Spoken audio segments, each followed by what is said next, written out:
PM Shram யோகி Manthan scheme அப்படிங்கிற ஒரு திட்டத்தை நம்ம மத்திய அரசு 2019ஆம் ஆண்டு வந்து லான்ச் பண்ணாங்க.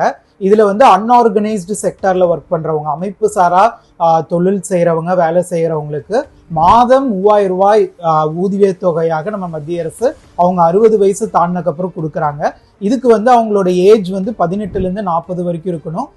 ஒரு மாசம் 55 ரூபாயில இருந்து 200 ரூபாய் வரைக்கும் நம்ம மத்திய அரசு வந்து பிடித்தம் செய்வாங்க. ஆனா 60 வருஷம் கழிச்சு அவங்களுக்கு 3000 ரூபாய் ஓய்வூதியமாக வந்து வழங்கப்படுகிறது. இந்த திட்டத்துல வந்து சேரணும்னா 4 லட்சம் சிஎஸ்சி சென்டர்ஸ் இருக்கு இந்தியா முழுக்க. அதுல போய் சேரலாம். அப்படி இல்லைன்னா www.mandan.com அப்படிங்கிற வெப்சைட்ல போய் ரெஜிஸ்டர் பண்ணி அப்ளை பண்ணலாம். தமிழ்நாட்டில் மட்டும் 69,998 பேர் வந்து ரெஜிஸ்டர் பண்ணியிருக்காங்க. அதுல கிட்டத்தட்ட 52% வந்து பெண்கள் ரெஜிஸ்டர் பண்ணியிருக்காங்க. 33,000 ஆண்கள் வந்து இதுல ரெஜிஸ்டர் பண்ணியிருக்காங்க. நீங்களும் உங்களுக்கு தெரிஞ்சவங்களுக்கு இந்த விஷயம் சொல்லுங்க.